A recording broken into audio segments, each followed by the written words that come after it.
uh, I've spent my entire life around professional sports. I mean, I grew up with my dad as a chairman of NBC Sports, in the conversations around the adults, talking about how the business is coming together. And in starting this process with the Premier League, which really started months ago because we'd obviously done a long-term deal with Chelsea to begin with, um, it was fascinating to see the level of care that the Premier League has for its brand. And to be honest, I think a lot of people were caught up in how long it took. On our side, it was kind of reassuring that we were going to commit this kind of money and this kind of time, and that they were going to really care about what the relationship was. And so I found it to be a pretty gratifying process, and they were extraordinary to deal with. If you have ever read my press, I have never held back on complaining about things when people do things that I don't like. So I genuinely mean it when I said that my experience with them was really gratifying. And here's the thing: once we came out of it, this being the self-serving part of the conversation, we were the only front of shirt left. So now people have been talking about us for 6 straight weeks, and then we get to arrive, and then Chelsea did us the kindness of both men and women winning their first matches with the Infinite Athlete emblazoned across their chest. So overall, it's all played out quite nicely for us. We're very happy with the outcome.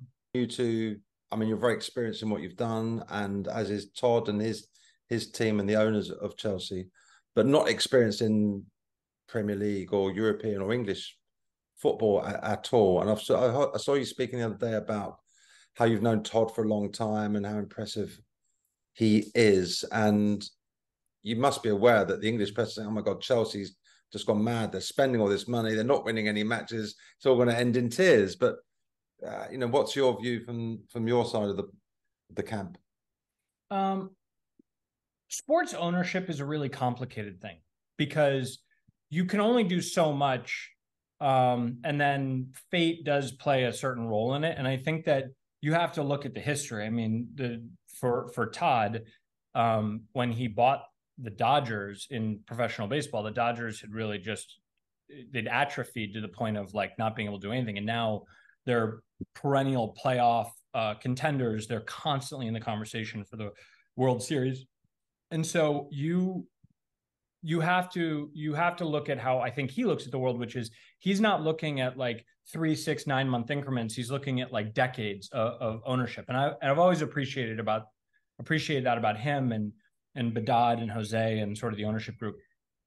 The thing about Chelsea, I mean, Infinite Athlete is it's a data company in part. I mean, we do a lot of things, but one of them is a data company.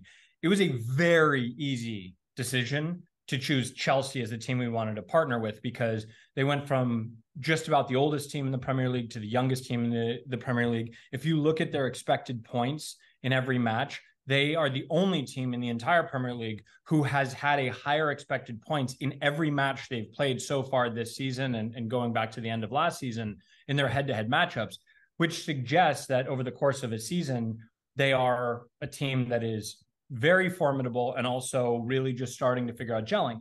The challenge with football, as I'm coming to learn, is it's a game that is decided by one goal or one chance moment that opens up into something. And so you do have to have things break your way for a while. And I think you're starting to see the turn with Chelsea around what that looks like. At least we're looking at the data and we're seeing that. The other side of it, though, is what is so unique about Chelsea is the supporter group that they have. In this short period of time, it's been 10 months that I've been in business with Chelsea so far. I have never seen a supporter group that is both obviously fervent and excited about their club, but also who has a stake in the club. I mean, in American sports, the only equivalent is the Green Bay Packers, where the town owns the team. Other than that, there's no equivalency. So when Chelsea's fan group and supporters are really excited about something positively or negatively, they have a deep impact on the club, which to me is the ultimate sign of a brand that you want to be associated with, because it really means that this is in the lifeblood of the family entity that is this group. And I think that when I was in the US during the summer tour and I was seeing what that impact was, I mean, Chelsea is also the only club that has set up clubs in all 48 continental US states. So when you go to Illinois, there are hundreds and hundreds of bred Chelsea fans that are bought into the experience and that want to be a part of it. And that's really exciting from our perspective, because it suggests there's a level of adoption, because ultimately our business model is for all of global football. It is not just Chelsea. It is not just the Premier League. We'll be rolling out products starting in 2 weeks, actually, where we're bringing products to clubs all over the world. And the reason that Chelsea was so important to us is because we think that Chelsea is one of, if not the North Stars of how people think about the growth of the game. If you look at, I mean, the type of investment they've made in the academies, the type of investment they've made in scouting, the type of investment they've made in understanding the value of players, it's remarkable. I obviously could go on way longer, so I'll just stop and let you ask a second. So how can I mean, obviously the arrangement with Chelsea for Infinite Athlete is going to help Chelsea financially, but I'm still interested or intrigued to know how the data analysis and all your technology can help the coach Mauricio Pochettino get better results out of his players. Well, is that a thing?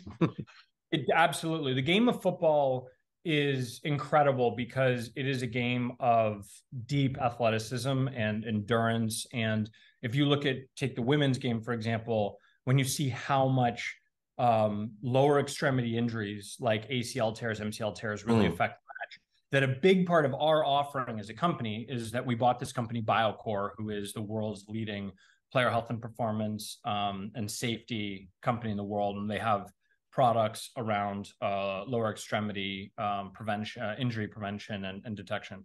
So one of the things we're doing right now is we're building out an infrastructure with Chelsea in Cobham and Kings Meadow, and obviously we're already in Stamford Bridge, where they're able to aggregate all the different pieces of information coming in, and then using our AI system, they're able to look at what the effect of that is immediately and then over time for each player, and then take that into account during their training and during the matches. Separately, though, what it also allows them to do is it allows them to look at holistically the team and think about what areas of improvement are there. And then they can take the same technology they're using on their team from us and apply it to teams all over the world, and then be able to look at players and say, okay, this is how this fits algorithmically into what we're doing. And so a big part of what we're looking to do in terms of tech is bringing tools that allow Pochettino and the other members of the coaching staff to be able to at least get data in a way that's actually useful. Possible investors from other Premier League clubs or Premier League club owners. I presume you're not at liberty to say who they are, but is there any sort of not conflict of interest, or what do they stand to benefit from investing in your company apart from making some money down the line? Well, I think making money is probably their primary goal as investors in my company. I say this again with all sincerity. It's one of the reasons that I appreciated the process with the Premier League, because we went into the Premier League completely open about the Premier League is probably one of the only, if not the only, third-party entities that really got to do an autopsy of our business. And so we could say, these are all of our investors. You can talk to all of them. These are all of our partners. You can talk to them and learn about what we're actually doing. Because to your point, I think I said in the interview you might be referencing, someone was like, there's a challenge with the investment because there's an investment from Clear Lake. And I was like, but there's also investment from in most cases, larger investments from all these other Premier League owners. Have you ever in your life heard of an owner of another team trying to help their opponent? Like that would be like the weirdest thing. But to Premier League's credit, they took the time to actually interview those people and understand what the process was and what we were doing. And so we came out of it stronger. And I'm not terribly upset about the fact that it allowed me to have 6 weeks of basically free press with people talking about my plans. Yeah. And there's nothing to preclude Chelsea's rivals from investing and adopting your technology to...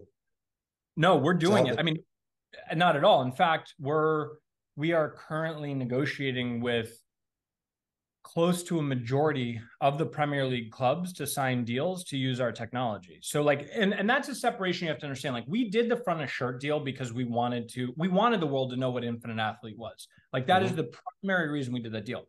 But that was secondary to the deal we'd already done with Chelsea and that we'd done with the NFL and we'd done with all these other leagues, which is people want to use our technology. And I think one of the unique things about our partnership is, to my knowledge, this is one of the only times I can think of a front of shirt partner also actually being a partner of the team. Good point. Well made. Yeah. Okay. Well, thanks for your time. Nice to see you. Thanks, Nick. Have a great day.